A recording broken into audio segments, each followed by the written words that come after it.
Okay. Let's see what we got. I got straight up 3 computers in front of me. Hey, you gotta do what you gotta do. This is the first one you doing? Oh, it's working. Okay. Let me meet my computer. Okay, Okay. We in here. bet. Okay. Perfect. All right. So am I the first guest? First person to come on talk? Yeah. Nah. Yeah. Yeah. You the first guest for sure. Bet. It's an honor. Appreciate it. You the first guest for sure, man. Let me make sure it's going. So it's on YouTube. Dope. Dope. Dope. So let's see.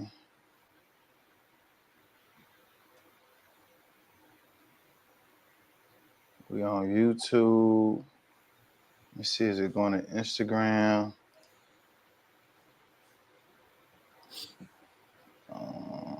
Save changes. Okay. Cool, man. Hey, what's up? This Sam Shotted. I'm Sam Hicks, founder of Sam Shotted Rentals. We're gonna get into this thing. And this is making money in commercials. You know what I mean? Like I'm an entrepreneur, I'm a filmmaker in Los Angeles, California. And I got my boy Jeredon. Me and Jeredon been working together for about 3-4 years. What about 4 years? 3 years? 4 years. Yeah. Okay, perfect. And Jeredon is a true hustler, and I seen how you evolved. With his company, and you call yourself a multi hyphenate filmmaker.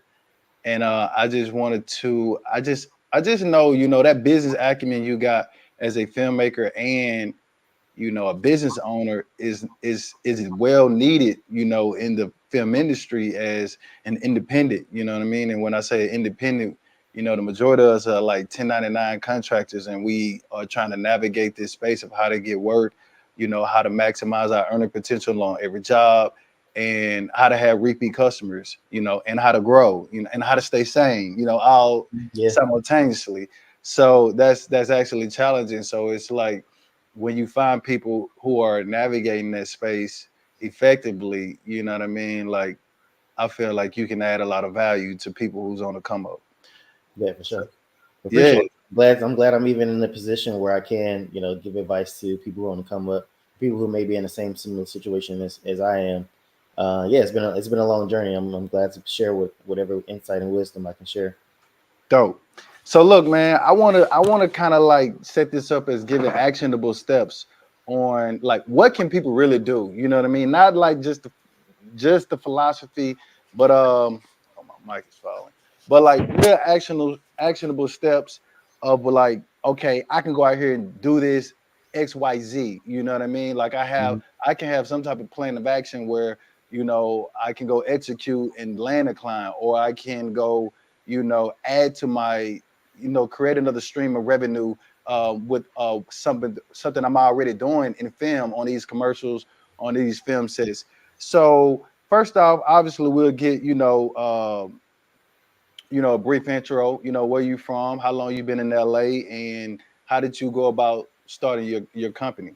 Yeah, for sure. Well, yeah, like Sam said, I'm a multi hyphenate filmmaker, and with that, I'm a director, cinematographer, editor, creative producer, line producer, producer in general.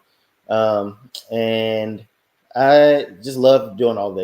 I love filmmaking. I've been filmmaking since I was a little kid, and have these different aspects already when I was like making student films, making short films in college, and when I kind of entered to the workforce in 2015. And throughout my career, I just naturally progressed into those particular avenues.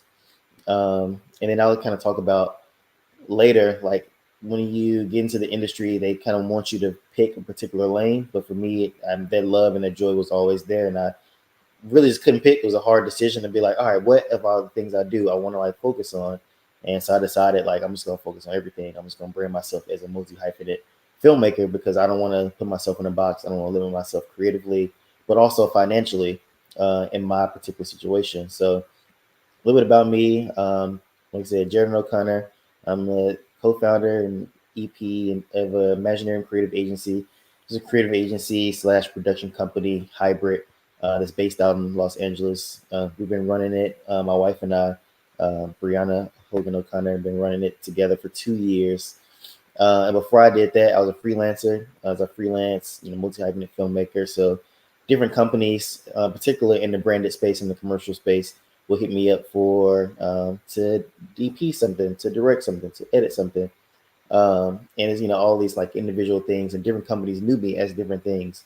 So as like a editor, as a DP, as a director, and basically kind of fast track until when I started my company, it was only a matter of time where before I got out of the creative space and I wanted to get into kind of the business side of filmmaking. Working with a lot of line producers, work with a lot of project managers, and I learned from them throughout every project. And I'm like, yo, like I've built a lot of contacts within the kind of filmmaker crew community, within the kind of branded client base or agency base community as well. And it was a matter of time, which I avoided for a long time. But like Sam was saying earlier, it's like financially, it was just it was the most. It made the most sense to make that leap, into out of the creative and into the business, because I wanted to grow, one, my opportunities, but two, opportunities of other people, to make sure I can put money back into other filmmakers' hands. When you are this kind of specialized trade, whether it be a DP or director or even editor, you do, department head, you have hiring power to hire your department, but it's very limited, and it's, you put money back into people you want to put money hands, you want to put money into. But I wanted to do something bigger, and then for my purpose of doing it for, my community on a bigger scale, for one, opportunities in these rooms I was getting a chance to be in the branded space, but then also for the financial aspect as well. Like, I saw how much the money is circulating in branded space in commercials, and I was like, one, is great. Like, I want the money, yes, but also there's other people I know who is also deserving this money. So if I go into the production aspect, the creative agency aspect of it, I'm able to kind of help circulate that dollar and those kind of careers in itself. So talk about like you worked at a large advertising agency out of Yep. college, right? So Yep. just talk about like, because you I met you as a line producer, or no, a creative producer. So producers, they typically know, like they know the networking, they know like the behind the scenes industry of who's like the key players, in the game to get you hired, and who controls the budgets. But for somebody like me, I'm a cinematographer, I'm not really too privy on the agency side and the client side. And so just talk about like how did your journey on getting that information about like the commercial advertising industry? Yeah. So I always tell this story. I'll tell like I go from the beginning, and I'll tell kind of how I got to LA in particular, and that kind of 4-year journey. So went to Howard University, from Memphis, born and raised Memphis. Went to college at Howard University. Shout out home! It's homecoming this weekend, so shout out to my Bison. Yeah. Um, and then yeah, one of my boys, and at Howard I was like filmmaking, but only filmmaking in a sense of movies and TV. Like, I didn't really even fathom that filmmaking could be outside of those spaces. And now, as we know, like, with the rise of social media, we can get into the digital spaces, and we can get into um, like more commercials, and we kind of know that. But my boy, who was one of my best friends to this day, hit me up because he's known me as making music videos on campus and everything. He was like, "Yo, I got this video I'm trying to do for an internship at this company, White and Kennedy. Can you help me like make this internship video for White?" And I was like, "Yeah, like I got you, my boy. Like, I want you to get this internship." End up making a video for Wyden, and then he got the internship, off the video. And they were like, "Oh, this is really cool. Like, who made this video?" He was like, "Yo, my boy Jeredon made this video. Like, super dope filmmaker on campus." And they're like, "We got this opening in our production department. It's called content services, and it's like a department full of multi-hyphenate filmmakers at Wyden and Kennedy in-house production. Does he want to apply to be an intern? We got an internship opening." So he came up to me, and he was like, "Yo, they got this internship opening. Like, what's up? You want to do it?" And at the time, I didn't have any other job offers after college. So I was like, "Bet, like I'm gonna apply." Like, I looked up Wyden. They are the company that makes like all the Nike commercials. The time they made Powerade, Very big advertising agency. Spice. Yeah, big, huge. Yeah, one of the biggest globally, for Definitely. sure, if not the biggest. And they're still independent. So that's a whole nother conversation. But they're independent advertising agencies, so they don't have a holding company conglomerate kind of over them. And so I made this video for myself as well, and then I ended up getting an internship, and it was like a huge blessing. It was like dope. I'd never been to Portland a day in my life. That's where their headquarters is based. So I've moved from DC to Portland, Oregon, to work in advertising at this company. And my mind was like blown how much filmmaking that I learned in college. You know, like I understood the kind of masters of filmmaking. I understood kind of craft filmmaking, but I didn't know it also applied to 30, 60-second, 15-second commercials. Until I Yeah. got in this place and I'm like, this is the most amazing thing ever. Like, you know, mean to tell me you can make, you don't have to make, first of all, I didn't want to make long form things anyway. Even in college, I was like, I don't really have an attention span to make a 2 hour movie. But when I got to Wyden, it was like, y'all are making minute long movies and I'm putting just as much love, dedication, care into this, like, you know, short form content as you would a feature. And that really opened my mind as well, especially being in content services where our job was to be multi hyphen. Our job was to shoot and to edit and work with producers. So I kind of learned my chops in a filmmaking fast track through that, you know. Dope. And yeah, from there, I was there for 3 years and I got to a place where I was like, you know, natural progression, you know, every 3 years I kind of do a check in on myself every 2.5, 3 years. And be like, all right, what do you want to do differently? You want to do the same thing? Is you kind of comfortable? So then I end up moving to LA. I was like, it's time for me to move to LA. I built enough, I felt like skill set and contacts within the branded space, agencies in LA, obviously good connection with White and Kennedy. And it was time for me to kind of take that leap and go on my own. But because of that, that's how I ended up knowing a lot of branded partners, a lot of, you know, commercial ad agencies, a lot of friends that I have that were at White and ended up going to different places. So my network in the branded space just expanded, and it was just a natural progression for me to kind of hyper focus into branded and more commercial work as I went freelance and started my company. Nice, nice. Dope. So from Memphis to DC to Oregon to LA, hey, you moved around like I did, man. I'm from Moved around a Mississippi. lot, I man. moved to Texas. I moved to New York, and then I moved to LA. You know what I'm Yep. saying? Yep. Yeah, yeah. All right. I see we got some people in the comments. Shout out to everybody who's viewing. Tell me where y'all from. Do we got some people from the South I in see here? my family LA. in there. Yeah.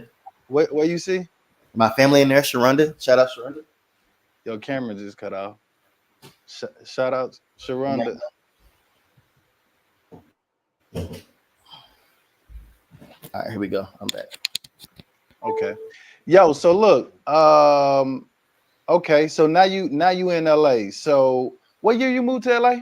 Moved to LA 2018. So for Okay. context, I graduated college 2015, moved to LA 2018, and I was at Wyden for maybe 2.5 years. Okay. So look, let's get into it, man. Let's Oh, my just sister's in the you chat. That's funny. I see you. huh? I said my sister's in the chat too. That's funny. Shout out to sis. Shout out to my So sister. look, hey man, we using me. We gonna use me for example, man. Yeah. Hey, just my selfish way. Hey, so look, let's just say I want to get a commercial. Mhm. I want to get a commercial. As a DP, and you're Yeah, as a DP. Yes. okay. I want to get a commercial in the next 10 days. Now I'm gonna just is that feasible? Is that like No, I would say no. So what about 30? I wouldn't even put a time frame on it. And I know it's like, you know, we live in this very like microwave society where like you want to get it instant gratification, but I feel like careers are long. And then once you get into a different phase of your career, you're kind of there for a good minute. You're there in the pocket for a good minute. So I personally would put a time frame on it. Like, you know, for me, I wouldn't like, oh, I want to be a commercial DP in the next, you know, 30 days or, you know, 50 days. I think the biggest thing is just build those meaningful relationships while creating good work. You know what I'm saying? Like you're an amazing DP. You have built amazing connections. You work on like a lot of cool things. We know each other. So when projects come up, I may hit you for it, whether it's a gear rental or for kind of DP. So I feel like the biggest advice I would say is don't put yourself under this kind of stressful situation. Be like, oh, I need to do this in 10 days because if it don't happen in 10 days, Yeah. you don't want to feel like a failure because you're not a Yeah. failure. You know what I'm saying? It's just not happening on that timeline. The biggest thing is like the work. One, the work. Like it's all about the work. Make quality work on every project you're working on, because then that's going to create even more work. You know what I'm saying? And then the second thing is build those meaningful relationships, especially as department head, you want to kind of build relationships with the producers, with the people who are in a position to hire you, with the directors that you may kind of do multiple projects with. So Um, look, that's how the that's how it goes. Yeah. so the work and networking, but a lot of people be like, well, I'm not getting great opportunities to even do quality work. So it's kind of Mhm. like, and I don't know the people who will hire me to do quality work. So Mhm. in terms of the relationships, how do you go about outreach to, land some of these, brand partners Mhm. that you do in commercial reach? What are some actionable steps that you are currently taking?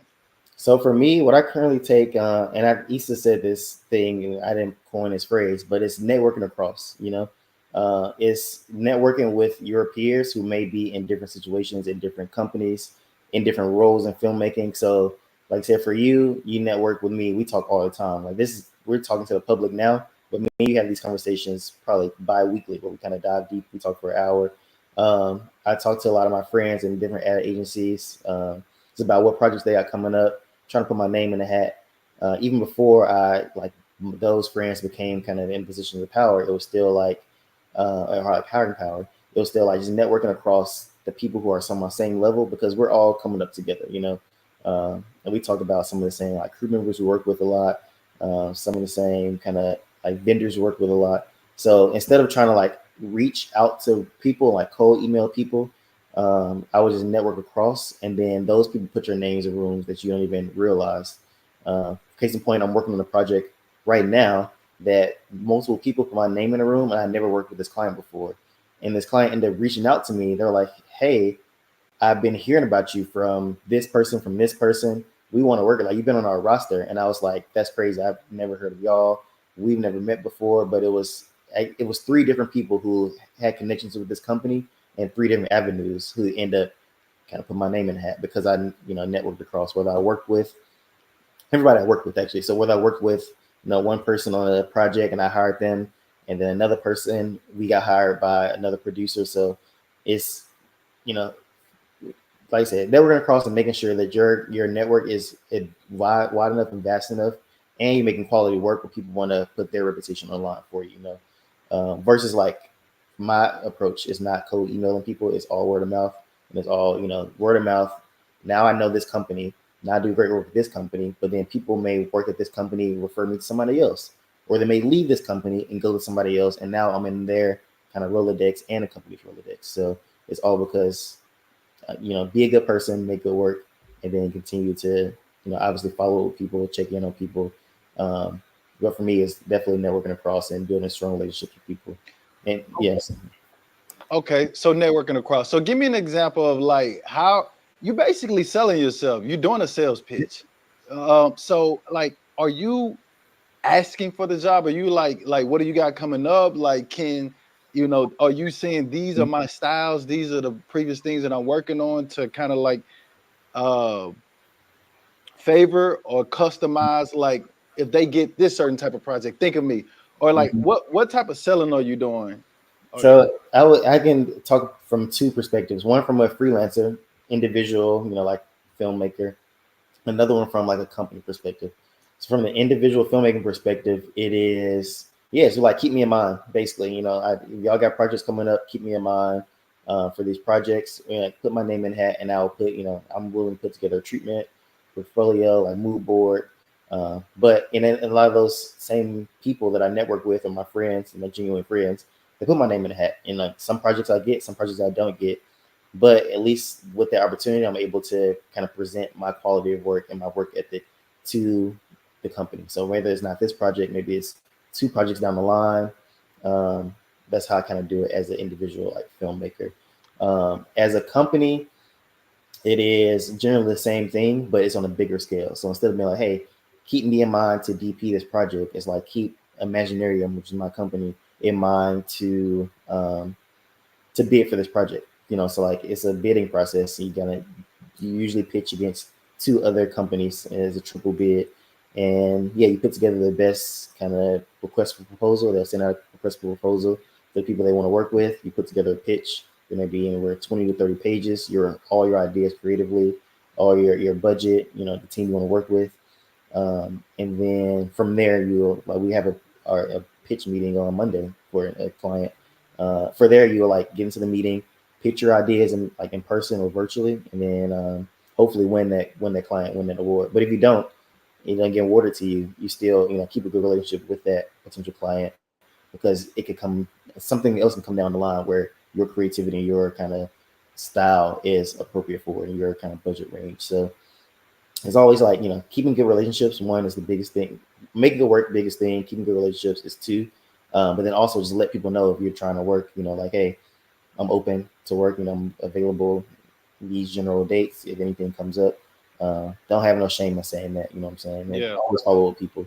The biggest thing is like being on top of people's minds because even as a company now, I may not. I may love working with somebody and their work is great, but I'm going the person who like I just recently talked to. They just recently DM me because they're on top of my mind. So I'm like, oh, bet. Like I was just talking to this editor about working on projects.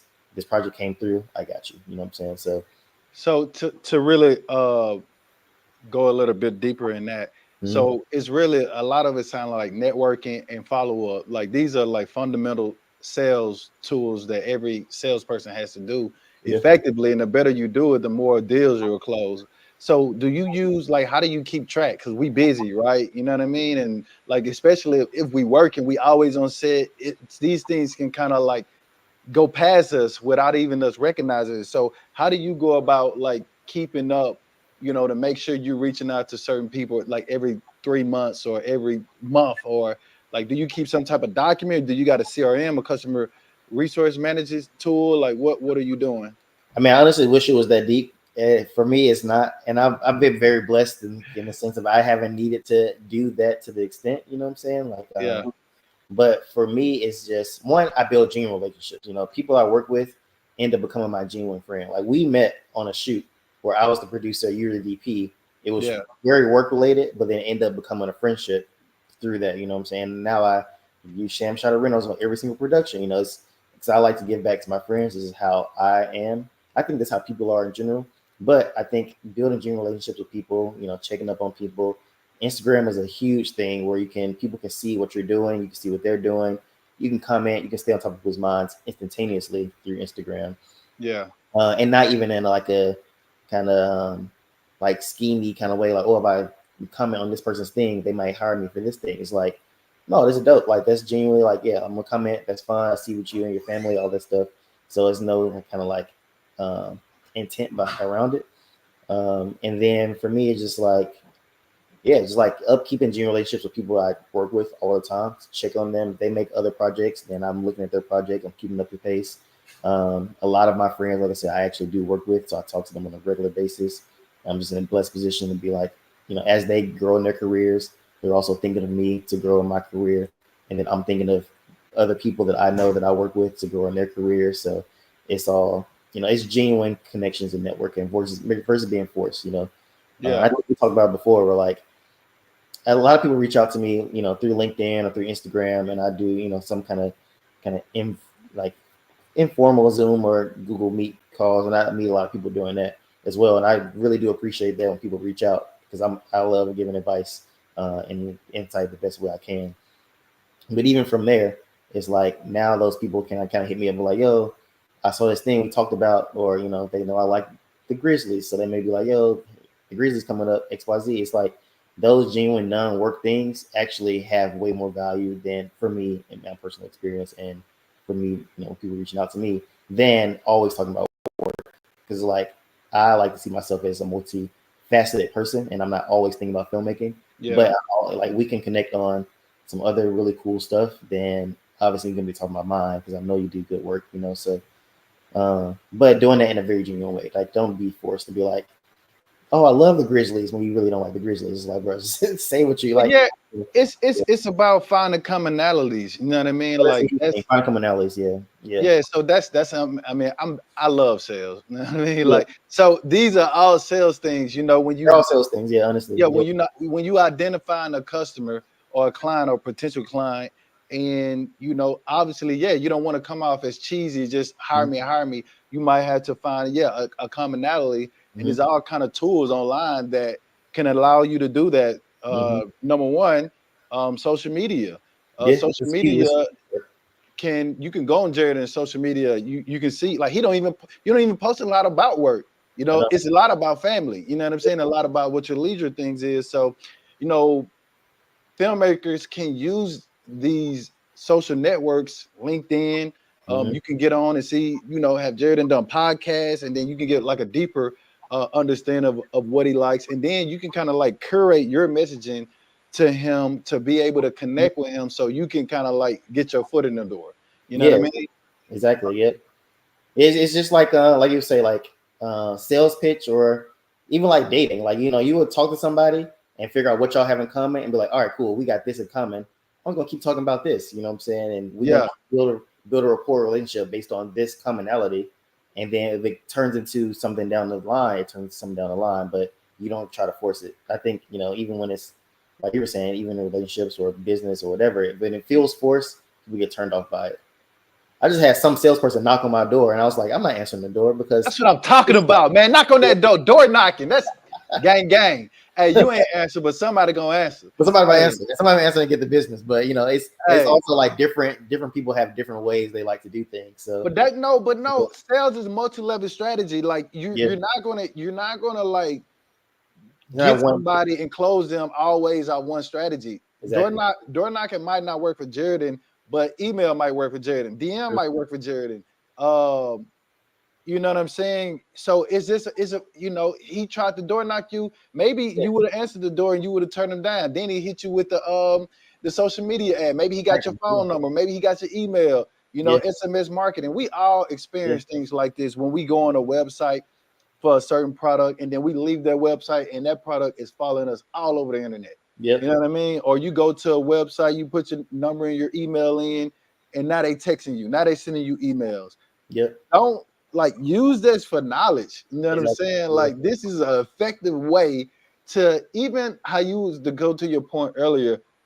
Even if you don't buy, you at the top of the mind when you're ready to buy. You mm-hmm, know what I'm saying? mm-hmm. So all of those are effective techniques. Yeah. I I would want say to ask. also like yeah, like back to your point about like the timing. Like how do you get the 10 days, 30 days? I've been talking to this colorist that I just worked with for the first time on this recent project I'm working on. We've been talking for 4 years, trying to connect on a project. He reached out Yeah, when he first moved to LA. He was like, "Yo, I'm a colorist. I'm in LA. Like, I'm trying to do the XYZ." I'm like, "Bet, I'll keep you in mind." Every couple months, we'll tap in with each other. Like, "Yo, I like the work you're doing. Yo, I like this, I like that." And we just worked together for the first time now after 4 years. But man, gotta he's be good. He's persistent. doing the work now. He's very persistent.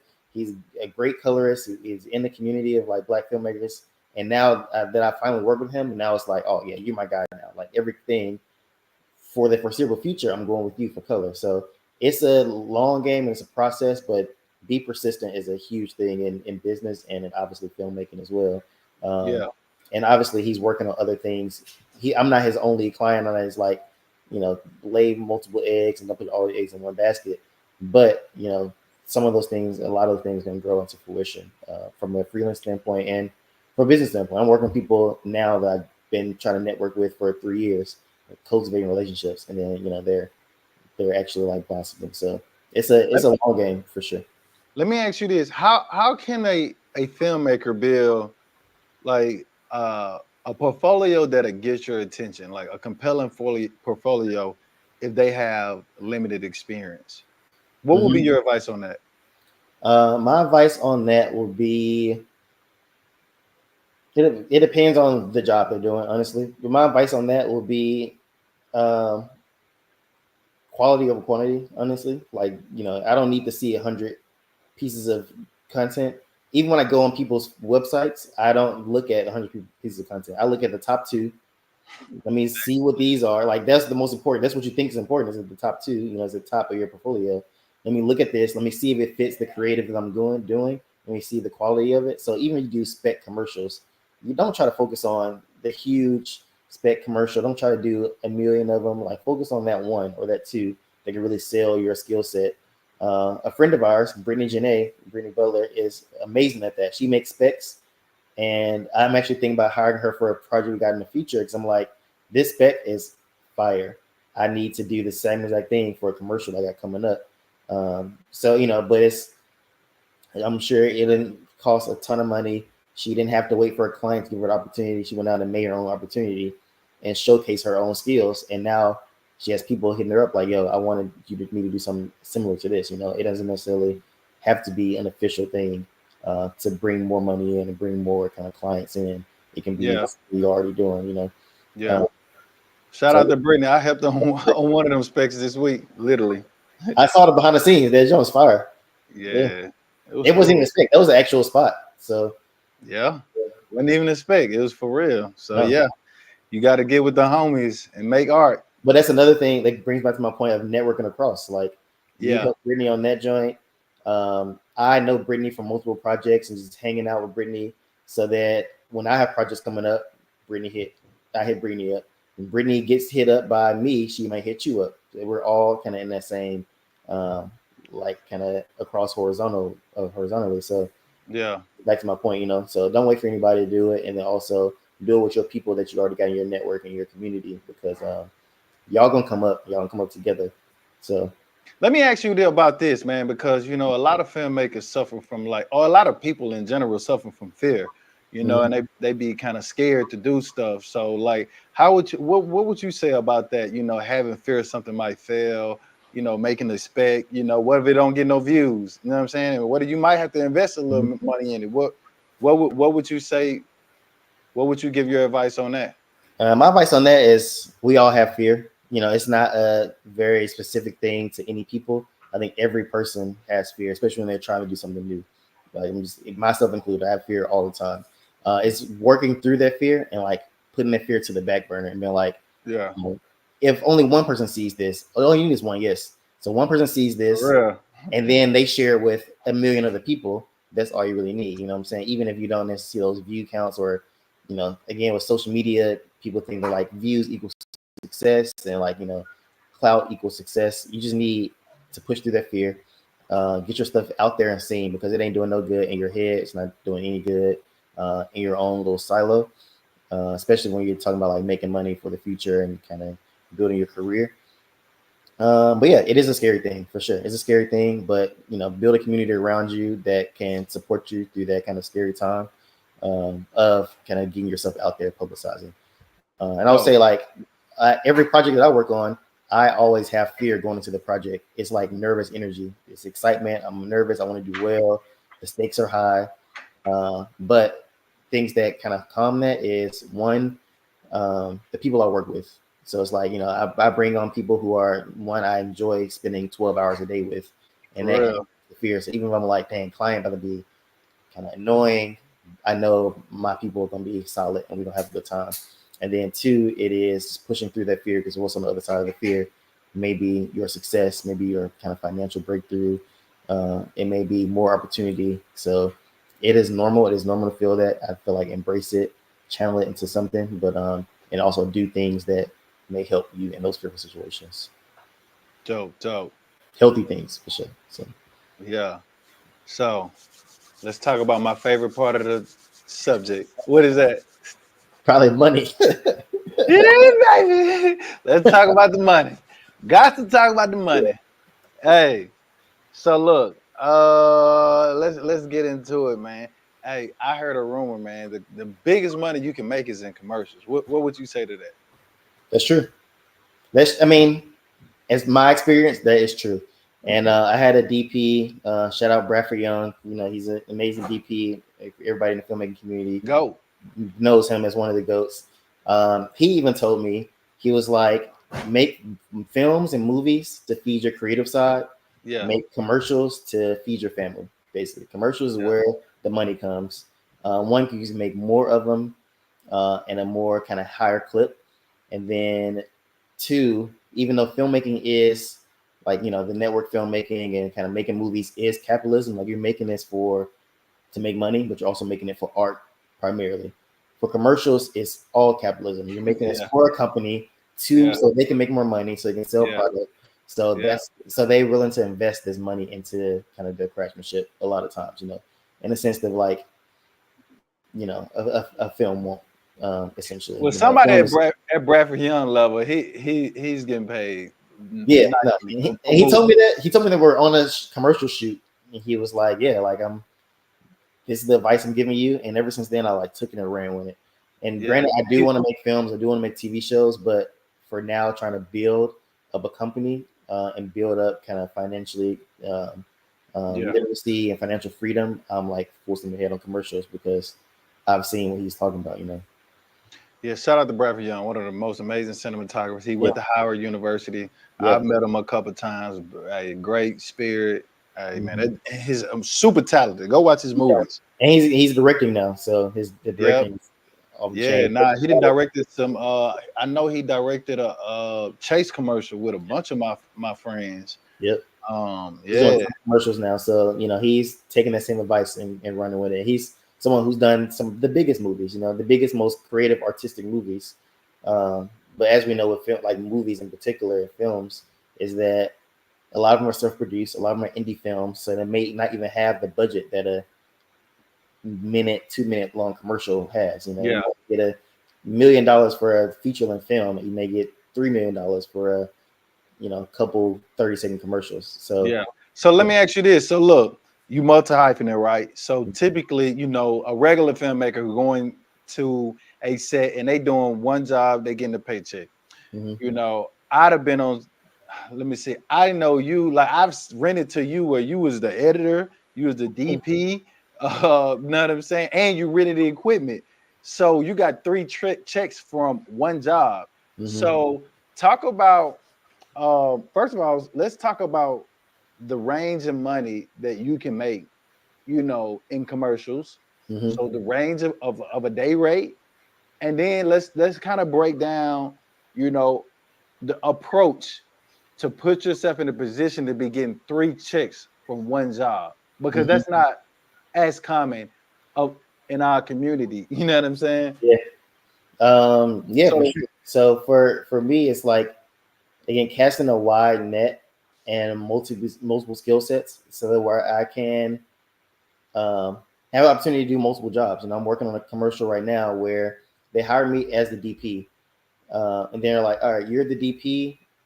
Here's your day rate." It was a two day shoot with a day of prep. So it's like, here's your day rate, and then you kind of, how I do is like I do my day rate and I do the prep day, like 50% of the day rate.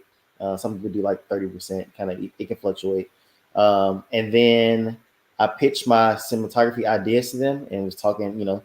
I have a holistic understanding of filmmaking.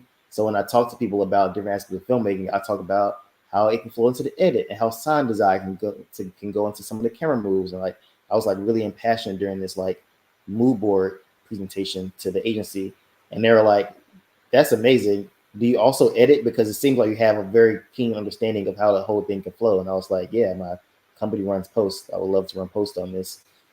So and they were like, "Yeah, I'll just give you the post budget to run post on this." And I end up hiring, the colorists I was just talking about I want to work with for a long time, sound designers, like editors, AEs, all that, because I had the understanding, and thankfully they gave me an opportunity to do that. And then when it came time to rent gear, they're like, "All right, here's your gear rental budget. You got a few $1,000s." And I was like, I own everything that I will use.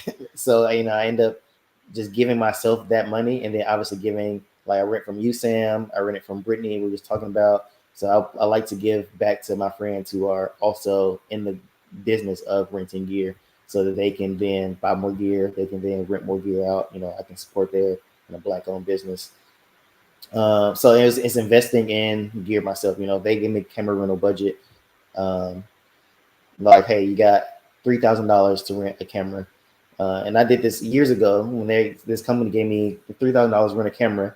I was like, I can either rent the camera or I can buy the camera and get $3,000 off. And I was just like, come up with the money to pay for the rest of the camera. And that's what I ended up doing. So, and then I end up bringing it back to the production, and then every production from there just end up bringing it out, to that same company, to different companies, to build up my kind of gear rental portfolio, so that end up paying for itself. Obviously, the more I work, the more my camera works. I'm using my same camera, my same lenses, and a lot of filmmakers do that too, where you may have like a kit fee. So you may yeah, you may be an AC with your own kind of wireless follow focus. That's your kit fee. You may be a DP with your own camera package and lenses. That's your kit fee. Or like a G&E. One of my frequent collaborators and good friend Justin Henry. Justin. He's a gaffer, but he also owns a lighting and G&E company. So he rents his own gear back to himself. So that's at least two streams of income on the project where you may get one and go to somebody else because you haven't made that investment into your gear. So Um, what if everybody don't want to own gear? You know what I mean? Some people just want to shoot. mhm. But how can you multiply your streams of income from one project without having to bring physical assets to the project? How can you get paid on multiple by your intellectual property? So with commercials, is not so much IP because the IP is owned by. Well, your creative services, not IP. Yeah, so the creative services, it is again casting a wide net, branding yourself is more than just one thing. Yeah. So if you are a DP, maybe even pitch yourself as the director. A lot of like I worked on a lot of Adidas commercials where I'm the director and the DP. So I'm able to, bring in an AC or second. Maybe sometimes I operate myself and I'm like, hey, I can direct talent and I can also just DP. So let's just bump the rate a little bit. Um, that's a way, or if it's a situation where, you just ask every production, I ask the agency or the production company, like, hey, who's the post house for this? Do y'all already have a post house? If they say no, You then pitching. hey, That boy pitching woo. way to pitch Imaginarium and Yeah. to running posts for this. I'm already shooting it, already know the creative, especially if I'm DPing and directing. I'm already keen to the visuals. And a lot of times they're like, great, like I've been looking for somebody. It makes perfect sense for you to do it. Because on the agency side, unless they have somebody they want to do it or in-house, it's like it makes perfect sense for the people who are already working on this in production, just continuing in post because there's less meetings that have to happen about onboarding people. There's less kind of, creative kind of problem solving that has to happen in post. So that's how I personally do it. So I think a way for other filmmakers advice is, do multiple things, cast a wide You net, gotta learn some new skills, basically. learn many skills. Like my next skill is learning graphic design. Even though I work with a lot of designers, like I would love to like even make mock-ups for them to then come in and do the design. So Yeah. learn multiple skills is the way to go. And it helped me during the pandemic. It helped me during the writer strike. Um, it just helps me in a lot of different scenarios where the world shut down. I'm not directing or DPing, but I fully focus on editing. And then when I was editing, I was like, dang, this is cool. I end up asking my producer friend, post producer friends, like, yo, can you show me some like tips, like how are you doing this, how you doing that, and then end up post producing some projects. And then right before the pandemic, shout out to Rich Stevenson over at Hooray. He gave me a huge opportunity to start producing my very first project. Off the strength of like I was just shooting with them, I had cool ideas. I was like, yo, soft pitching them these ideas for the shoot we had. He saw something in me that I didn't even realize he saw. He was like, yo, do you want to develop this kind of series that we're doing? Me and Jabriel, shout out Ja, another friend, networking across, end up developing this show. That show didn't end up going anywhere, but Sam, the show me and you worked on, What Say What, they were like, yo, let's develop this one, and then you can take this one all the way to the finish line. We got a sponsor, we got kind of the money behind it. So it's even like during those projects, kind of telling people that you're working with, and you gotta do multiple things. It's like let me know if y'all need this, if y'all need that. It doesn't hurt to kind of pitch yourself to these people. Don't be thirsty, but also just like soft pitch. I see some questions came in as well, Yeah. so we can I answer want that. I want to show them what say what. But we'll say what Sam DP this. I co-EP'd it and creative directed it, Oh, my creative produced favorite it. part.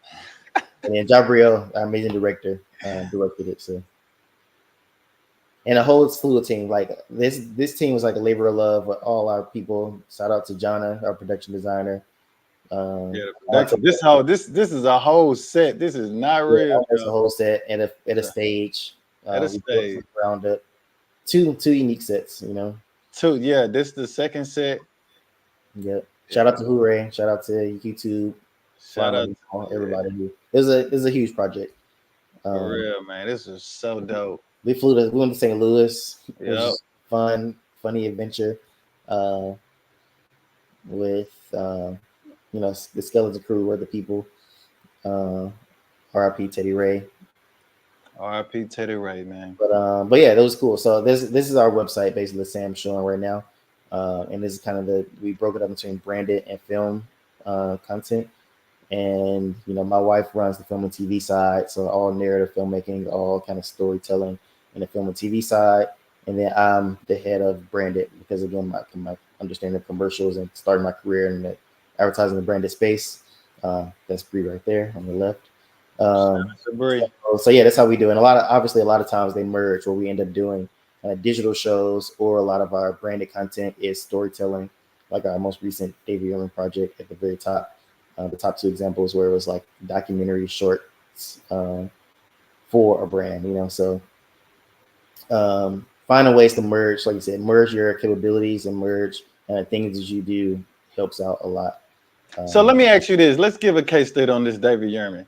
yep. So this was, you said you've been a multi-hyphenate filmmaker, but you also a business owner. hmm But this one was with, you landed this project with the business, right? Yeah, I landed this with David Yearman direct. How did you go about finding someone at David Yerman to even start that relationship, and just give me a brief journey of the pitching process? So how I found someone is, again, networking across. One of my really good friends it works at David Yearman, and this project was on the horizon at David Yearman for a while. And she reached out to me just to ask me advice. Just like, again, when you kind of keeping in touch with people, just be genuine. She asked me for advice, like, "Hey, we have this project coming up. I don't generally know the budget range that should fall in. I'm trying to like help my team. Can you let me know a budget range?" And I was like, "Yeah, like this is how much I would spend on it based on the kind of information she gave me." And then I was like, this is like what Imaginarium does, right? Bree and I started this company so we can do projects just like this. And she was like, "What, really? Like, I didn't know that." Again, another example of putting yourself out there, and when a conversation presents itself, pitch yourself. And then she was like, "All right, cool. Like, I'm gonna send the company I'm gonna send David Yearman you guys' website, so y'all can kind of be a part of the RFP if they end up liking it."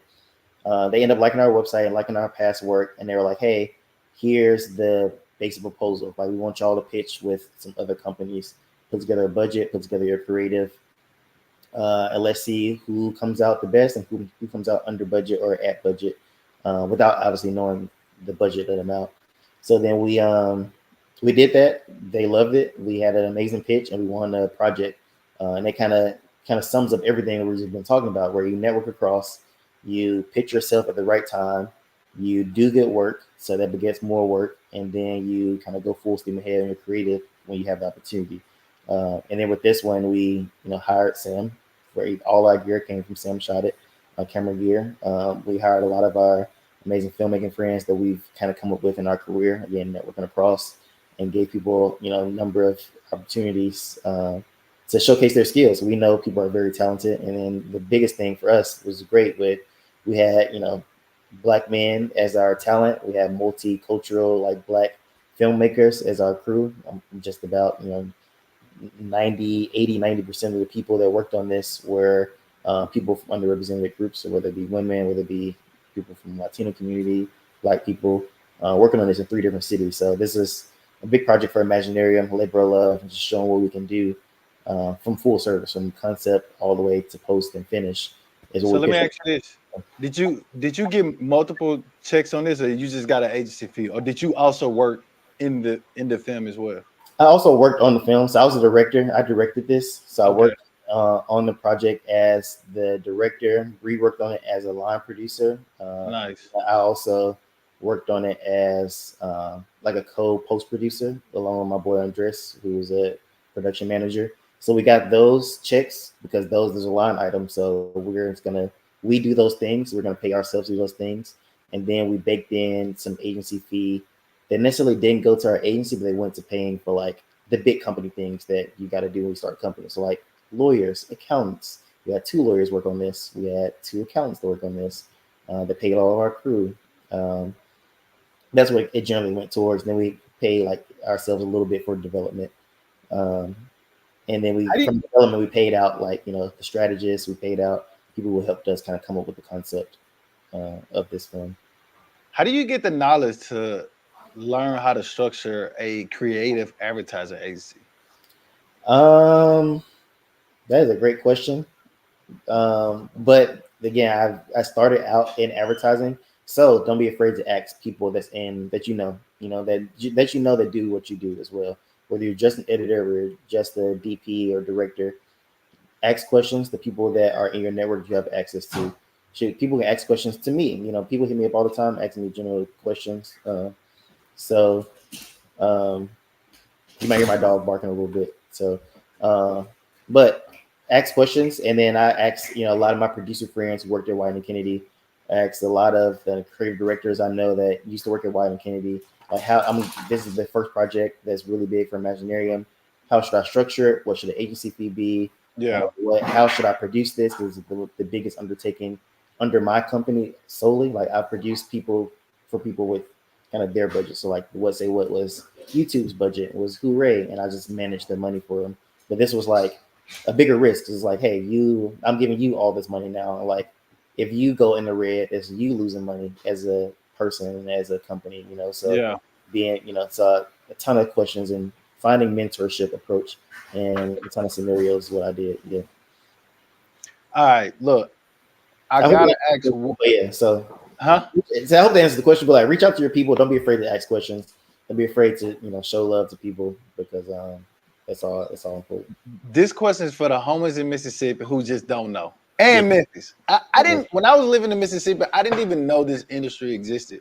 I didn't know it was up people behind the TV Mhm. actually having a career to make this type of content. Obviously, things are more information is more accessible now that Mhm. we got the internet is so robust. But literally, can you give me a range of what a DP can make Mhm. doing commercials? And obviously, the budgets is vastly different. You know what I'm saying?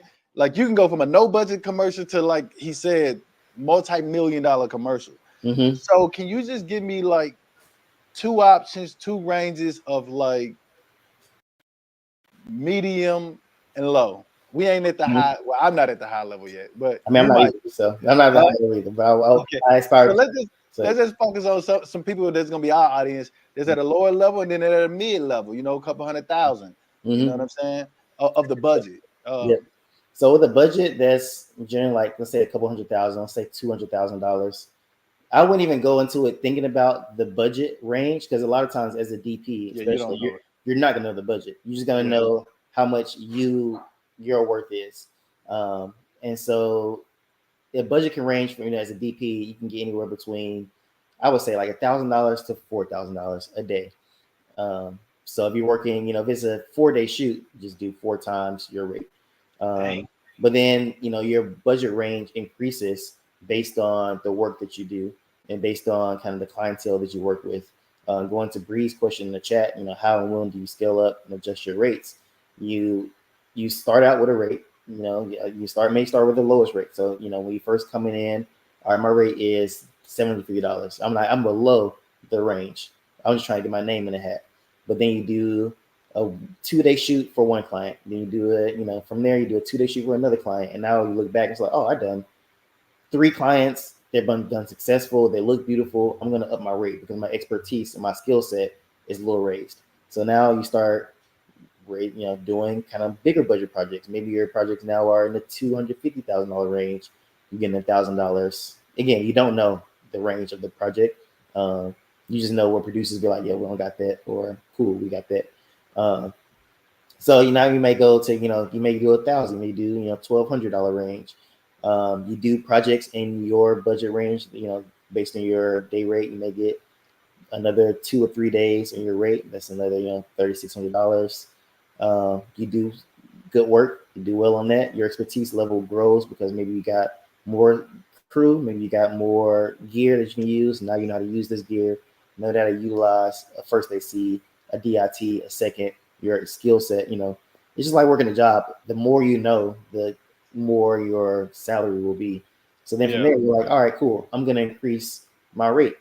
And so you continue to increase it up and up and up.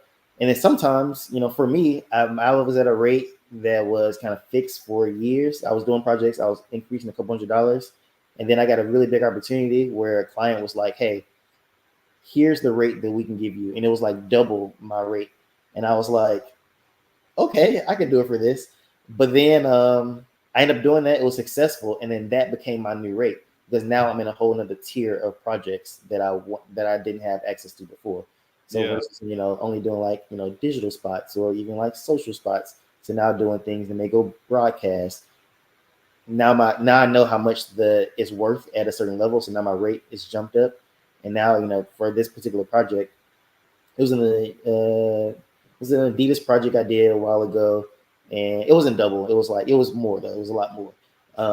But it was like, all right, cool. I know this is how much the going rate for DPs at this level who are doing this quality of work are charging and getting, and they probably even could get paid more. But now my rate is this established rate. So now for the future, I'm doing generally only projects that kind of hit this rate, or if it's a lower rate, I have to actually want to do it and have to actually want to be a part of the project. Um, and like I said, I'm a production company as well, creative agency. I know all the times I can't hit DP's rates, but I'll be like, hey, this project, I can't hit your rate. Like, I know your rate is this. You deserve this much. I can't hit your rate, but I can give you X, Y, Z. I can rent your kit. I can kind of make concessions as a production company, and a lot of them do for me too when I'm just DPing. So, and then for the next project, I'm like, oh, this person looked out for me when my rate was when I as a production company when I didn't have that much money. They still gave me this $4,000 rate for $2,000. Now I'm looking out for them when I actually do have $4,000. Maybe I have five, and maybe I'm giving them all of the five I have because I'm looking out for them for what they did in the So future. you just gotta have the confidence to really stand on business and say, "This is my rate." But how do you phrase that? Yeah, Because you don't want to lose a job. Know what I'm you don't want saying? to lose a job. You say like, hey, so when people reach out, a lot of people reach out to me, they don't know my rate, and I tell them my rate, and they're like, I don't got that, and I'm like, Gotta stand on business though. yeah, and it's like if I really want to do it, and I like the people that I'm doing it for, then I'm like, hey, my usual day rate is XYZ, but I'm always open to negotiate. And negotiation process may look like, all right, cool, I'm gonna get 2 full days, but maybe the rate is like a little lower, but you're gonna pay for tech scout, you're gonna pay for me for travel, so like, you kind of get that money bump up. Or like I need to kind of have the budget for the gear, so you can give me all in for the gear. Um, it can change, it can range a lot of different ways, but also understand like a lot of companies don't have the rate. Like I'm working on another project right now. I told them the rate is going to cost. They're like, unfortunately, we don't have that. But if you want to negotiate, like we can try to figure out what we can kind of do to make both of us happy. We ended up negotiating a good rate that was like, I'm good. I'm getting kind of a good amount of money. I can pay bills and kind of save it for the future.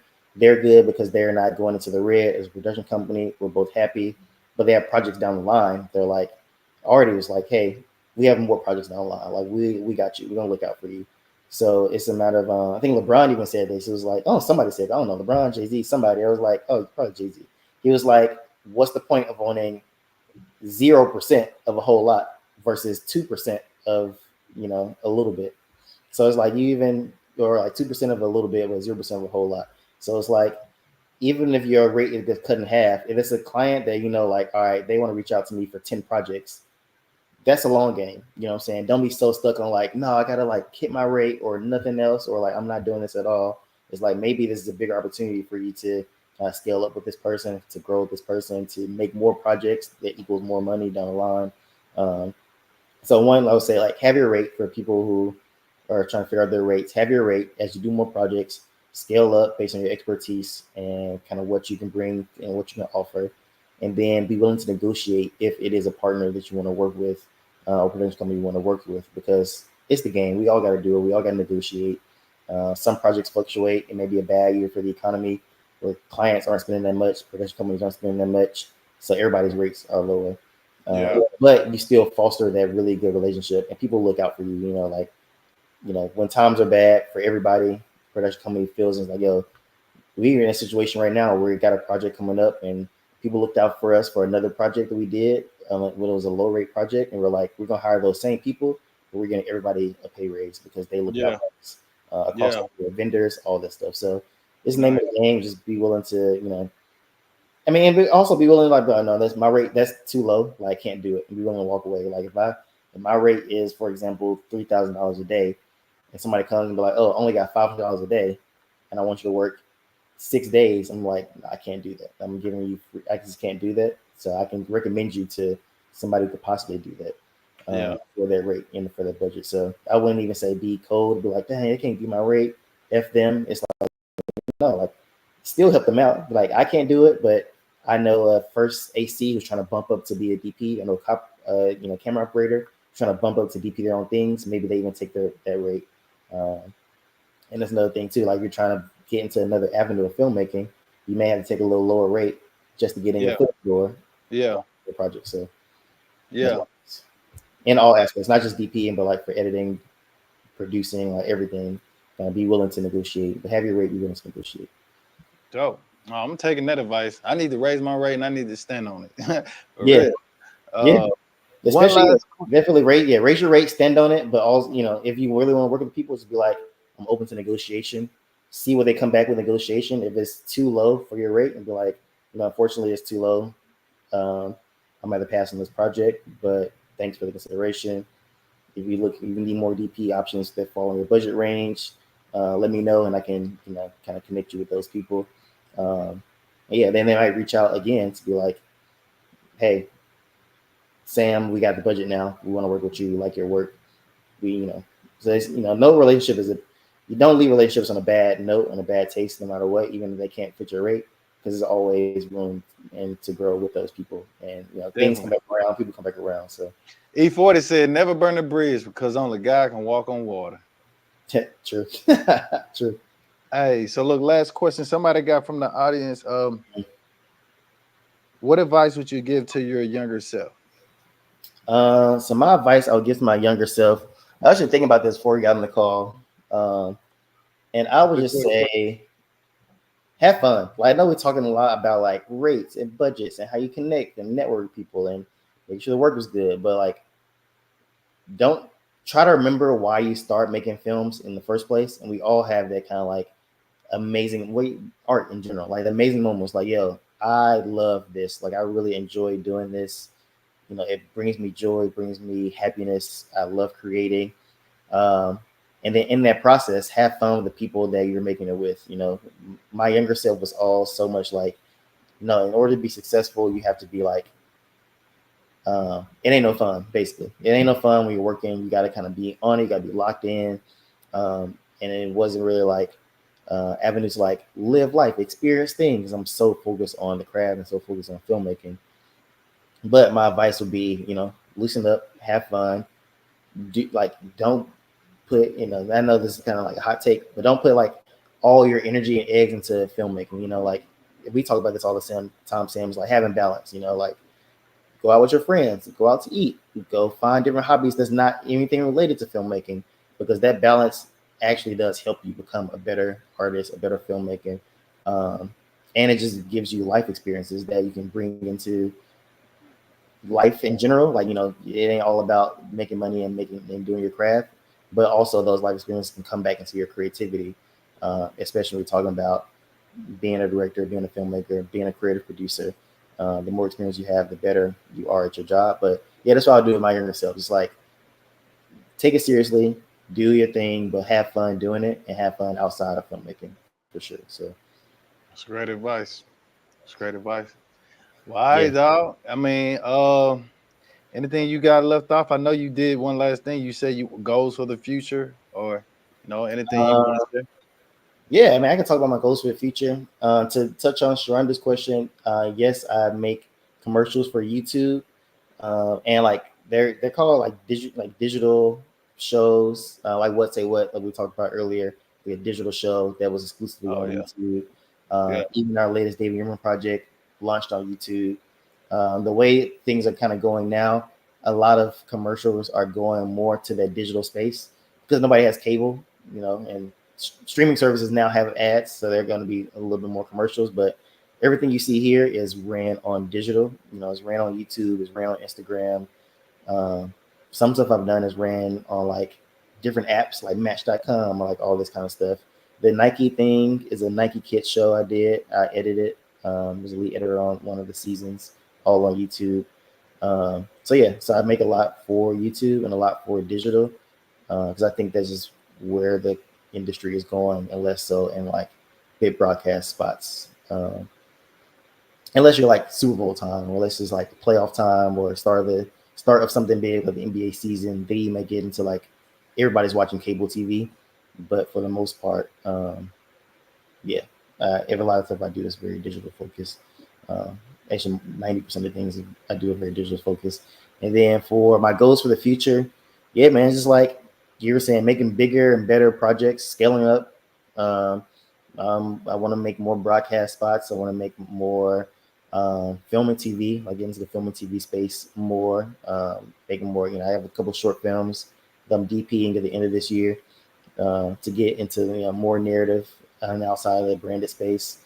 And then also scaling up the company. So doing all that under Imaginarium with the partners we work with, doing things with bigger budgets and being able to hire more people and work with more kind of clients is kind of my career goals coming up. And personal goals is like, yeah, picking it, finding more hobbies outside of filmmaking, like I was just talking about, play some video games, ride my bike, kick it with my family. Got a son, so all that is things I love to do. That when I do those things, especially hanging with my family, whether it be in LA or Memphis or Chicago, I'm not even thinking about filmmaking. Just being normal. Yeah, me too. Yeah, yeah. You back home in Dallas, so having that balance is things I'm really excited about. Like having a good work life balance is on my everyday list of goals for life. So Dope. yeah, Well, dope, man. Hey, man, I appreciate you coming on here, man, being the first guest of the yeah. podcast. Appreciate Uh, you. Really, inspiration for this is like I have a free school community where, I share a lot of business advice. And just how to get money in filmmaking. You know what I mean? I love entrepreneurship. I like talking about different strategies on how to make the business more efficient in terms of, get more revenue. And that's what we doing in our school community. So Yeah, yeah, but thank you, man, for coming on and giving us some of course. advice. And I hope people can, hope people will take action. Really, just don't listen to this advice, but Hmm. try to execute one of these tactics where it's like following up, being intentional about reaching out to people and following up and building genuine relationships, Hmm. because that can help you in your career. Yeah. Uh, And then one thing I do want to say, we were talking about kind of business, is for all filmmakers out there, just look into starting an LLC, because that will save you so much money. One, it'll save you a lot of money, but you're able to reinvest a lot of that money. As we know, like a lot of productions end up putting people on, W-2s and payroll and taking taxes out, and they won't kind of give you 1099s starting. Like a lot of people I've noticed started to, unless you have that LLC, you have that company that you can run your rentals under, run your loan out, your services under. So then you keep all that tax money and reinvest it in gear and travel, so you can meet new filmmakers in different markets and all this stuff, so that the government just don't take it from you and you don't have that money. You kind of can reinvest it in your own right. So I would kind of advise just looking to start an LLC that you can do all your kind of filmmaking business under. And then as you continue to scale up, grow, look into S corps, look into C corps, kind of all this as you become a bigger and bigger company. Um, but yeah, so that's one last piece of advice I would impart on people hey, is, hey, tax savings. work on your business acumen. Yeah. Support. All right. All right, bro. All right, man. Thank you for coming over here, man. Enjoy the rest of your day. All right, bro. Appreciate you. You too. Peace. Peace.